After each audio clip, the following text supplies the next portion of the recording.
senyum itu bagian dari ibadah ya. Boleh saya lihat senyum dari teman-teman? Nih Pak Zainal, Masya Allah, luar biasa ya senyumnya. Nih, sama Kak Masya, terus juga Kak Ludia dan Kak Ridwan, Masya Allah.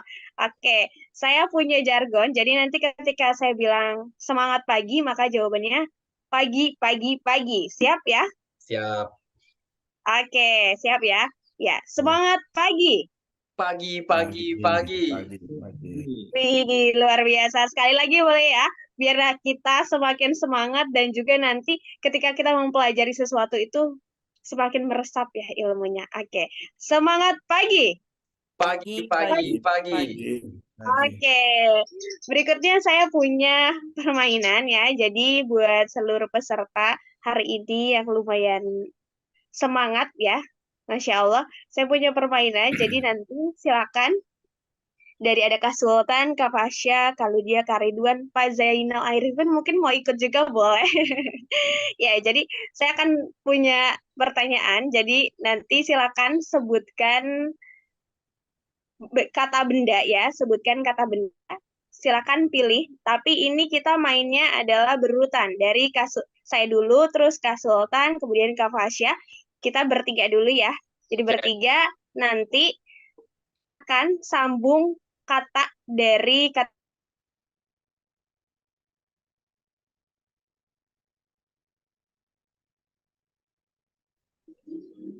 U ya.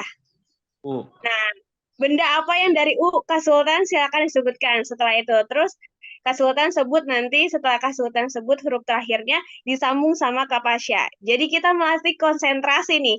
Biar Maaf, nanti semangat belajarnya ya, biar semakin konsen. Siap, Oke. Kak Sultan sama Kak Pasya? Lala tadi koneksi saya kurang bagus. Boleh diulang instruksinya?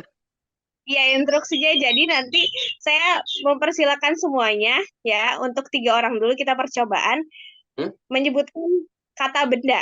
Kata benda Oke. yang awalnya itu dari huruf terakhir temennya. Oke, Saya siap. bilang misalnya meja, akhirnya A. Ah, Berarti Kak ah, Sultan asbak. A apa tuh benda? Oke, siap ya. Oke, nanti dari Kak Pasya ke saya lagi, terus kita ikutan yang lainnya ya. Oke, saya pertama menjawab kata benda yaitu kursi.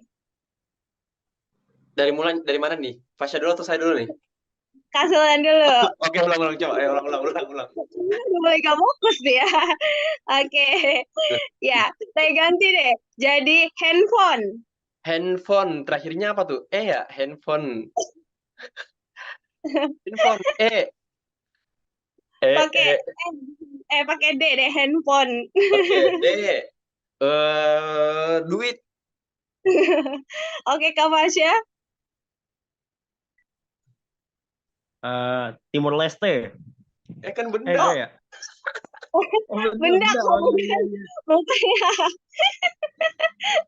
Ayo fokus Kak Tangga. Fasya. Apa Kak Tangga. Fasya? Tangga. Tangga. Oke. Oke. Tangga berarti ayunan. Ayunan. N. Nanas. Nanas tuh buah. Itu kalau buah. Oke, tepuk tangan dong untuk kita semua. Luar biasa sekali ya. Dan terakhir ya teman-teman, biar kita semakin enjoy untuk belajar hari ini, boleh ikuti tepuk 1 sampai 3. Jadi saya bilang tepuk 1 berarti tepuknya 1, tepuk 2 tepuknya 2, dan kalau tidak ada tepuknya berarti tidak usah ditepuk. Oke, siap semuanya? Oke, siap. Iya, oke. Tepuk 1. Oke, tepuk 2. Mana nih semangat ya? Oke, tepuk 3. 3, 2. Wih, Kak Masya nggak fokus nih, karena kan tidak ada tepuk tangannya. Oke, Mungkin tepuk tangan untuk... koneksinya kayaknya Kalala. Mungkin Oh, masalah koneksi kayaknya jadi dia kurang kondisinya Kalala. ya. Oke, baik. Teman-teman, semoga hari ini nanti semangat belajarnya. Kita sama-sama Ya, belajar bersama dengan Pak Zainal yang sudah standby ya. Terima kasih Kak Sultan. Nanti dilanjut lagi. ya, terima kasih Kak Lala. Oke, kita lanjut teman-teman karena Dr. Zainal Arifin Mazkur sudah hadir di tengah-tengah kita. Beliau ini pakar ilmu rasem di Kemenak RI. silakan teman-teman yang sudah hadir boleh mungkin menyiapkan, alat tulisnya mungkin ada beberapa mungkin yang disampaikan Pak Mazkur nanti tidak ada di PPT boleh dicatat. Terus, silakan teman-teman disimak dengan sebaik mungkin, waktu dan tempat kami persilakan kepada Pak Zainal Arifin Mazkur untuk menyampaikan materinya. Silakan Pak. Baik, terima kasih Bang Sultan dan Ya. Mbak Lala tadi ya sudah speaking. Iya. Baik, Assalamualaikum warahmatullahi wabarakatuh. Waalaikumsalam warahmatullahi wabarakatuh. Bismillah, alhamdulillah, salatu wassalamu ala rasulillah wa ala alihi wa sahbihi wa mawalah wa ba'du. Teman-teman sekalian yang saya banggakan ini, hari libur masih pada mau sekolah, kuliah nih ya. Ya Bang Sultan ya. Iya benar Pak. Baik, sesuai dengan tema yang diamanahkan ke kami bahwa tema diskusi kita pada kesempatan hari ini adalah pengantar sejarah penulisan dan pengumpulan Al-Quran. Sudah keluar ya PPT-nya ya? Sudah Pak. Baik. Nah, sebelum kita lanjut, ini mungkin sedikit biografi saya ya. Kebetulan saya S1 di PTIK 2006, kemudian S2, S3 di UIN, ya, Pasca Sarjana UIN Jakarta. Untuk aktivitas saat ini saya di Lajnah Pentasiah Mushaf Al-Quran di Kementerian Agama. Yang kantornya mungkin kalau pernah ke Taman Mini, gedung Beta Al-Quran itu ada di sebelah kanan dari pintu masuk ya, pintu 1. Itu untuk keseharian kami ya. Untuk aktivitas yang lain juga aktif di PTIK di Fakultas Usuluddin dan di beberapa kampus ya, ada di Stiba Bekasi, kemudian di PSQ Prof. Quraisy, kemudian di IIK Jakarta tapi di Pasca Sarjana, kemudian di ISIF Cirebon ya. Itu beberapa saja tapi yang jauh biasanya saya daring. Kita kembali bahwa tema kita adalah pengantar sejarah penulisan dan pengumpulan Al-Quran. Sebelum kita lanjut, kita perlu paham dulu ya, sebenarnya Al-Quran itu apa. Barangkali ini untuk merefresh saja pemahaman kita yang selama ini mungkin sudah tertimbun dengan informasi yang lain, atau mungkin juga masih ingat ya.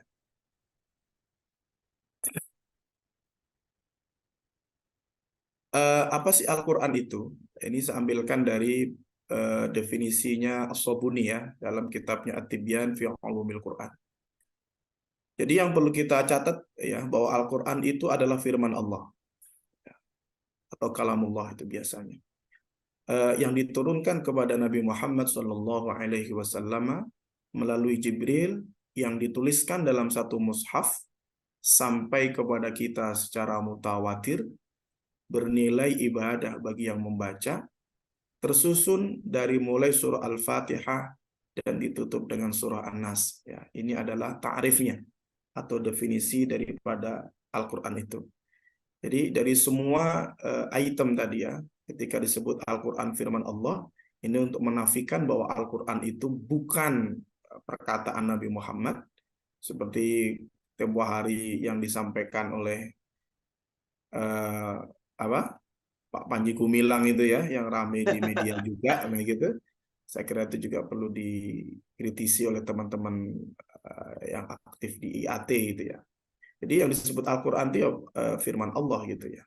Jadi kalamullah. Ya memang kemudian objeknya diturunkan ke Nabi Muhammad dengan wasilah Malaikat Jibril perantaranya. Dan nyampe ke kita secara mutawatir, artinya bukan orang per orang, tetapi oleh banyak orang, bukan sejumlah orang. Banyak orang yang tidak mungkin bohong ya terkait dengan periwayatan Al-Quran itu. Ya, yang membacanya termasuk ibadah, tersusun dari Al-Fatihah sampai An-Nas. Ini yang menjadi kesepakatan ya para ulama terkait dengan definisi Al-Quran. Nah, Kalau kita sudah paham terkait dengan ta'rifnya, kita baru masuk pada tadi pengumpulan Al-Quran. Bagaimana Al-Quran itu dikumpulkan. Saya kira ini penting ya bagi kita yang aktif di IAT ya. Saya kira kita sama-sama mendapatkan informasi bahwa Al-Quran diturunkan Allah ke Nabi Muhammad itu tidak berupa mushaf. Ini yang perlu dicatat oleh kawan-kawan. Bahwa ketika Nabi menerima wahyu Iqra itu bukan berupa tulisan, ya, bukan berupa mushaf, tapi berupa bacaan. Nah, gitu. Maka di dalam sejarah pengumpulan Al-Quran itu dikenal dengan istilahnya jam'ul Quran, al-jam', ya, al-jam'ul Quran. Dan Nabi dikenal sebagai al-awwal al-jumma, awwalul jumma. Artinya orang yang pertama kali mengumpulkan. Karena kepada Nabi lah Al-Quran itu bermuara gitu ya, dari Jibril ke Rasulullah, kemudian baru nyebar ke para sahabat. Ya, itu diistilahkan sebagai jam'ul Quran, ya. Al-jam'u, pengumpulan Al-Quran. Nah, di dalam sejarah juga kemudian dikenal ada dua bagian, ada dua kategori ya, bahwa ilmu jam'ul Quran itu terbagi menjadi dua. Ada al-pengumpulan yang pertama, ya, al-jam'ul awal ini biasanya dikenal dengan istilah al-jam'u fis sudur, atau pengumpulan berupa hafalan. Ya, karena tadi itu ketika Jibril datang ke Nabi Muhammad itu tidak membawa sahifah, tidak membawa lembaran. Makanya ketika perintah Iqra ya Muhammad, jawaban Nabi adalah ma'ana biqari. Apa yang saya baca? Atau saya baca apa? Nah, gitu ya. Nah, itu pertama kali ya. Jadi al-jam'ul awal itu adalah al-jam'u fis sudur. Jadi proses penghafalan ya. Proses menghafal Al-Quran, memindah dari Jibril ke Nabi, Nabi nanti ke para sahabat. Itu yang pertama ya, pengumpulan pertama. Kemudian ada juga al-jam'u ats-tsani, al-jam'u tsani atau al-jam'u fis sutur. Ini mulai Al-Quran itu ditulis ya di ya sederhana. Ya, ada dalam sejarah itu pelepah kurma, tulang belikat, kemudian beberapa kulit binatang dan yang lain. Ini adalah pengumpulan kedua. Jadi nanti kawan-kawan kalau mendiskusikan jam'ul Quran aspeknya dua ya. Ada aspek al-jam'u al-awwal, ya di al-jam'u fis sudur, yang ini berisi hafalan para sahabat. Kemudian ada al-jam'u fis sutur, yang ini berupa tulisan ya. Ada yang lengkap, ada yang tidak. Ya. Al-jam'u tsani menjadi dua ya. Ada fi asri buah, di mana itu sudah ada tulisan ya, al-jam'u fis sutur, hanya belum menjadi satu kesatuan. Nah, makanya di sini kalau nanti pengen tahu seperti apa tulisan para sahabat, di kawan bisa misalkan membaca kitabnya Ibnu Abu Dawud, kitab Al-Masahif ya. Kitab Al-Masahif itu ditulis oleh Ibnu Abu Dawud, anaknya Sunan Abu Dawud ya. Di sana nanti ada beberapa keterangan ya terkait dengan bagaimana mushaf pribadi para sahabat itu ya. Jadi itu ya.